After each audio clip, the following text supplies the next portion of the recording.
Assalamualaikum warahmatullahi wabarakatuh. Baik, di sini kita akan mempresentasikan dari kelompok 9, yaitu konsep dasar Ripple Down Rules.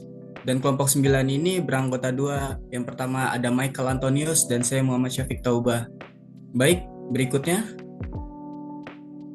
Table of Contest. Yang pertama ada pendahuluan, yang kedua pengertian dari Ripple Down Rules, yang ketiga ada mekanisme kerja down rules, dan keempat ada keuntungan dan kekurangan Ripple down rules, yang kelima implementasi Ripple down rules, dan yang keenam ada kesimpulan.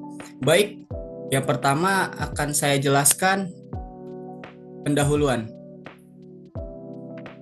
Apa itu sistem pakar? Sistem pakar adalah sistem komputer yang meniru cara berpikir seorang pakar dalam memecahkan masalah tertentu. Tujuannya adalah menyediakan solusi diagnosis atau rekomendasi seperti yang dilakukan manusia ahli.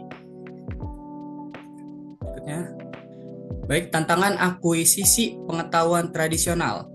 Di sini ada tiga. Yang pertama, membutuhkan insinyur pengetahuan sebagai perantara antar pakar dan sistem. Yang kedua, prosesnya memakan waktu, mahal, dan seringkali tidak efisien. Dan yang terakhir, sulit untuk memperbarui pengetahuan secara konsisten. Yang kedua, Ripple Down Rules. Pengertian Ripple Down Rules adalah sebuah metode akuisisi pengetahuan yang memungkinkan para ahli, bukan insinyur pengetahuan, untuk membangun dan memelihara basis pengetahuan secara bertahap dan langsung.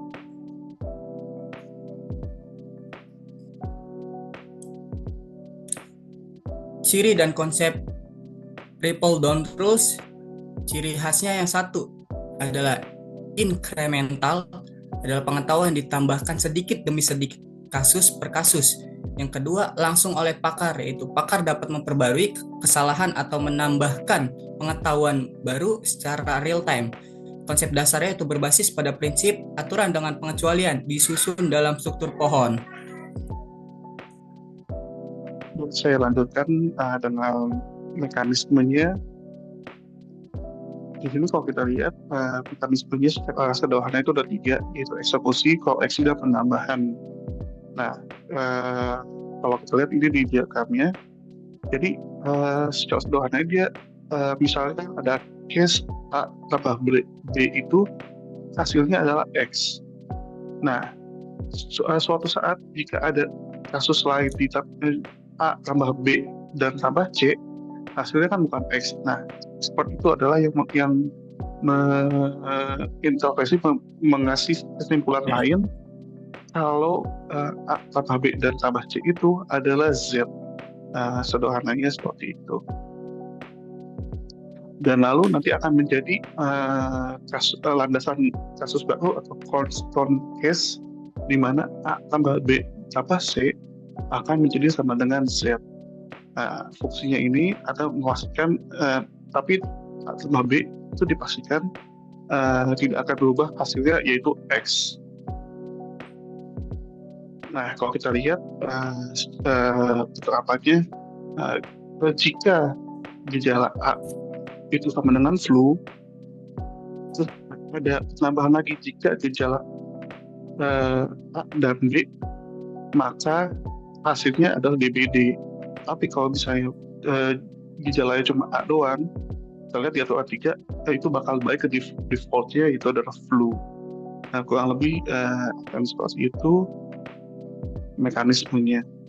Next, keuntungan dan kekurangannya dari sistem ini adalah akuisisi. Keuntungannya itu akuisisi cepat, itu mempercepat proses akuisisi pengetahuan, mudah dipelihara, jadi langsung bisa basis pengetahuannya bisa diupdate oleh para expert.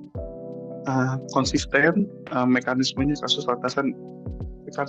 landasan memastikan penambahan pengetahuan tidak merusak kesimpulan lama. Seperti yang tadi A sama B sama dengan flu itu tidak akan ganti kalau misalnya ada penambahan kasus lain.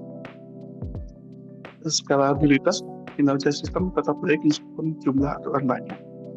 Nah, kekurangannya ini struktur sangat kompleks. Jadi kalau makin banyak nanti akan jadi sangat kompleks dan struktur pohon ini dan sangat tergantung pada ahlinya yang menentukan nanti apakah betul atau salah kesimpulannya. Dalam implementasinya bisa diimplementasikan contoh-contohnya di dunia medis seperti analisis hasil lab atau diagnosis penyakit.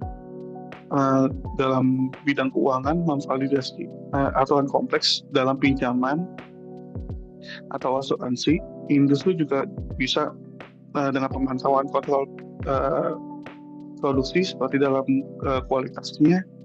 Kalau hukum juga bisa diimplementasikan ke rangkuman dokumen-dokumen hukum.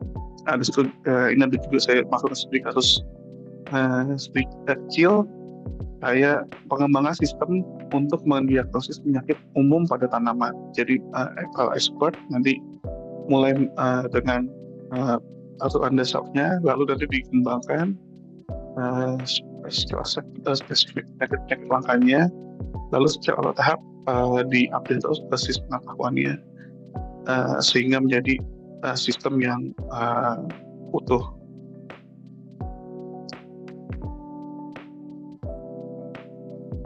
Baik, kesimpulan dari Triple Down Rules yang pertama adalah menawarkan pendekatan yang efisien dan praktis untuk membangun dan memelihara sistem pakar. Yang kedua, fokus pada pembagian inkremental oleh pakar membuatnya sangat adaptif dan mudah diperbarui. Yang terakhir, meskipun memiliki keterbatasan, Triple Down Rules terbukti efektif di berbagai domain yang membutuhkan pengetahuan yang terus berkembang. Baik, sekian dari kelompok kami, kurang lebihnya mohon maaf. Bila taufiq wal hidayah. Assalamualaikum warahmatullahi wabarakatuh.